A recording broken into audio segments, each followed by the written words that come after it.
اعوذ باللہ من الشیطان الرجیم بسم اللہ الرحمن الرحیم الحمدللہ۔ آج دوسری نماز تراویح میں دوسرے پارے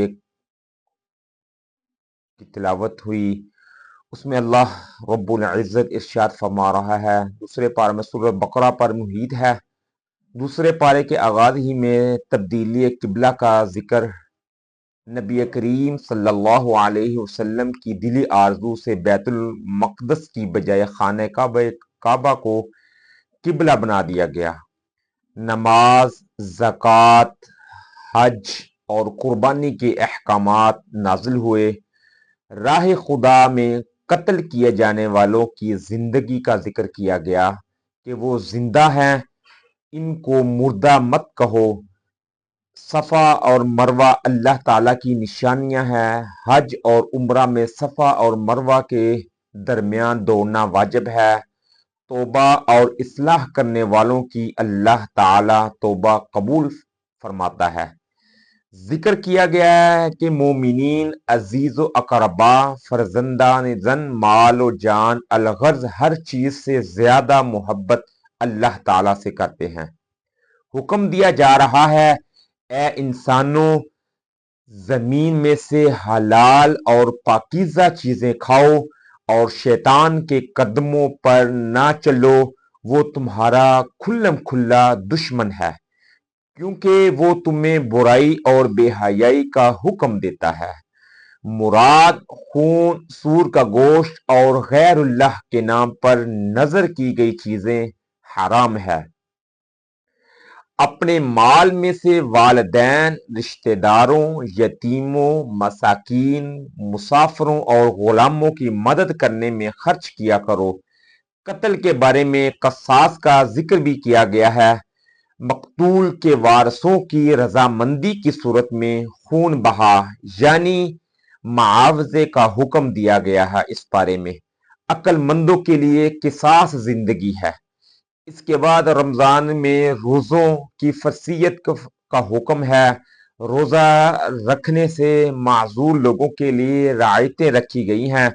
روزے اور اعتکاف کی حالت میں مباشرت سے منع کیا گیا ہے۔ سود کا لین دین حرام قرار دیا گیا ہے۔ سود کا لین دین حرام قرار دیا گیا ہے۔ بارے میں دوسرے پارے میں ہی اللہ رب العزت ارشاد فرما رہا ہے، جیسے یا ایھا الذین آمنوا کتب علیکم الصیام کما کتب علی الذین من قبلکم لعلکم تتقون، پھر شہر رمضان الذی انزل فیہ القرآن ھدی للناس وبینات من الھدی والفرقان۔ مومنین کو اسلام میں پورے کے پورے داخل ہونے کا حکم اور شیطان کی پیروی سے منع کیا گیا ہے، کیونکہ وہ ہمارا کھلا دشمن ہے۔ شراب اور جوئے کی ممانعت کی گئی۔ مشرک سے مسلم مرد اور عورت کا نکاح ناجائز قرار دیا گیا ہے۔ بچوں کو 2 سال تک دودھ پلانے کی اجازت دی گئی ہے۔ دوران حیض مباشرت سے منع کیا گیا ہے۔ دوسرے پارے میں ہمیں زکوٰۃ، صدقات، امداد، باہمی مشاورت، شادی، عدت، وصیت، لین دین وغیرہ اس کے بارے میں تعلیم دی گئی ہے۔ بتایا جا رہا ہے کہ بارہا چھوٹی جماعتیں بڑی جماعتوں پر اللہ کے حکم سے غالب آتی ہیں۔ مٹھی بھر مجاہدین کے صبر و استقامت اور اللہ تعالی کی تائید و نصرت سے دشمن کے لشکر جرار کو شکست دی جا سکتی ہے۔ ایک واقعہ میں اور بیان کیا جا رہا ہے۔ واقعہ یوں ہے کہ طالوت جالوت کی سرکوبی کے لیے ہزاروں نبی اسرائیلوں کو ساتھ لے کر روانہ ہوا۔ راستے میں ایک نہر تھی۔ امتحان کی وجہ سے انہیں نہر سے پانی پینے کا حکم نہ تھا۔ شدت کی پیاس کی صورت میں ایک چلو بھر سے زائد پینے کا حکم نہ تھا۔ وہ نہر پر ٹوٹ پڑے اور خوب سیر ہو کر پانی پیا۔ تقریباً 313 مخلص اس امتحان میں کامیاب ہوئے۔ ہزاروں بنی اسرائیلوں نے طالوت کے لشکر سے کنارہ کشی اختیار کر لی۔ جالوت کا لشکر جرار دیکھ کر حالوت کے مٹھی بھر جان باز سپاہی سہم گئے۔